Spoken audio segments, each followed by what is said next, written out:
Me personally, I want to rewrite Korra because it has so much potential. And I want to start absolutely super early. First things first, with this introduction of Korra, we're going to cut that. Her saying, I'm the Avatar! You gotta deal with it! yeah, that scene, throw that away and burn it and kill it with fire.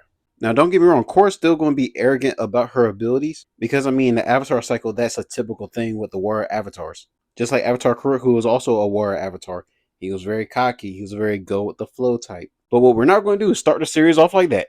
But instead, in this timeline, it starts off with Korra already doing some underground fighting. And the thing is, she have a championship belt. Very similar to how Toph was the blind bandit. But Korra would simply do her word bending just to keep her cover. And you're probably wondering, why does she have a cover? It's because she snuck away from the watchful eye of the White Lotus in order to seek stronger benders and tougher competition. And the White Lotus is still out there looking for her because they want to keep their promise with Aang and training up the new avatar. And she didn't like the pace that the White Lotus was teaching her in. But back to the present timeline, Korra has the Underground Championship fighting belt. She would have a catchy name similar to the Blind Bandit, like something similar to like Southern Tribe Serpent or the Southern Storm or Vengeful Waterfall, some nickname. And the announcer would say that she'd been fighting there for over a year. They had never seen a young competitor so powerful as this one. And when she's in the back collecting her winnings, a fan will come up to her while she's healing her wounds with her waterbender. And then a fan will ask her what brought her here. And then that's when she will have a flashback of the White Lotus and her escaping. And that's simply because they wouldn't progress her training. It's because she's strong and she lacks restraint. But she snuck away and left from them in order to find stronger opponents to challenge her bending abilities. She's strong.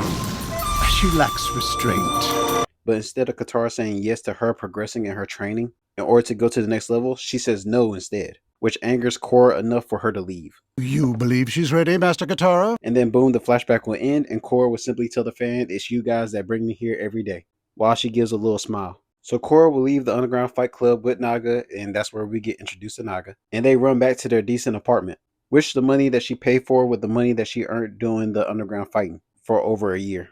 And it's a nice, spacious place outside of the city that's very undercover. And once she gets to her place, she has lanterns that are on the inside and outside of the place. And then that's when she uses her firebender for the first time in the series. But instead, she uses it in a masterful way, just to show that she honed her skills and her precision while being on her own, especially since she had masters since she was a child. And then she would casually use earthbending to kick open a crater right in front of her place.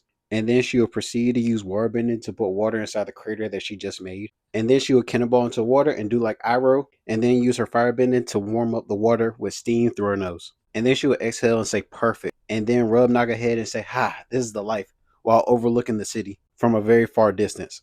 And she made that hot spring to soak in after her underground fight.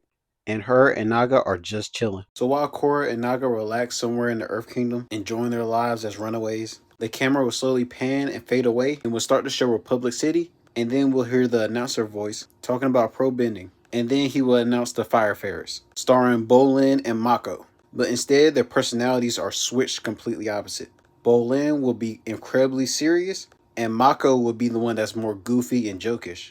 Is because something that we don't get very often is a very serious earthbender and a very jokey firebender. After they display their incredible fighting skills, you hear the announcer explain the rules for pro bending over their intercom while they're in the middle of their match. And Bolin and Mako actually win their match. And surprise plot twist, it's actually a handicap match where it was 2-on-3.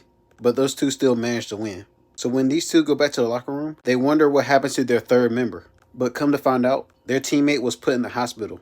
And when they run and see their teammate, they see both his arms in a sling, just to come to find out that somebody broke his arms intentionally. And Bolin and Mako are confused because he's a powerful waterbender. As Bolin and Mako are in complete shock of what happened to their teammate. While he's unconscious, he asks the doctor what happened. The doctor tells Mako that two shifty looking guys brought him into the hospital that fit a certain description that sound awfully familiar to the triad gang group that they used to run with. And in this timeline, both Mako and Bolin was a part of the triple threat triad. And they are doing pro bending to pay off the debt that their parents left them when their parents tragically died from mysterious consequences. So they're both in subtle shock, but they look at each other because they know who actually did it. And they tell the doctor thank you as they walk off. But as the doctor leaves, their third member wakes up in complete consciousness. And they start freaking out, and Mako has to tell him to calm down. And Bolin asks what happened. And then he says the guys that Bolin and Mako owe money to hired some equalist chi blockers to attack them before the match so they wouldn't be able to pay off in time. Because turns out they're one match away from paying off their parents' debt. And then he goes on to say how the chi blocker purposely broke his arms so he wouldn't be able to heal himself in time of the championship match. And they're all in disbelief. Now word gets out and spread around through the newspaper that the Firefairs is down one member just days before their championship match. And the headline is, who are they going to find as their third member to compete in a tournament of bending of the best of the best? Bolin and Mako head back to the apartment that they share to find it completely vandalized and spray painted, where it says on the wall, y'all better pay. And then Mako gets extremely upset and suggests that they go straight to the Triple Threat's headquarters and absolutely destroy the place, just them two. But then Bolin says, wait Mako, didn't he say something about equalists and chi blockers, where they can temporarily take your bending away? That wouldn't be very smart to go to them directly, when they possibly have that threat lying around. So then they come together and think, who are the equalists? And how are they able to temporarily take someone's bending away? And then Mako says that there was a cute girl that he was talking to after the match, that was talking to her friends about a rally or whatever, and it sounds like she mentioned something about equalists. And then Bolin looks at Mako and says that we have to check it out. And then Mako says, good thing she gave me her number, and then proceeds to call her. And then the camera will like slowly pan back to where Korra's at. And then we pan back to Korra still fighting in her underground tournament, defending her championship belt that she held for almost over a year. But this time she's fighting 1v4.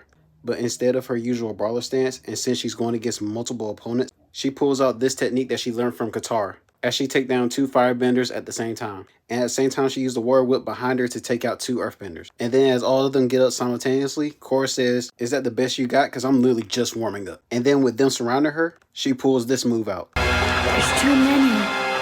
And then that's when Korra wins the fight. The promoter of the underground fight club that been paying Korra for over a year comes up to her and gives her a flyer, saying that the big city, aka Republic City, is looking for a super talented waterbender, and that she will be absolutely perfect for that. And with her being extremely confident in her abilities, she says, sure, why not? I'll go try out for this team called the Firefairs. So her and Naga pack things up and head to Republic City. And then as soon as Korra leaves that town, that's when the White Lotus arrive all too late looking for her. That's episode 1. Hello, Zuko here.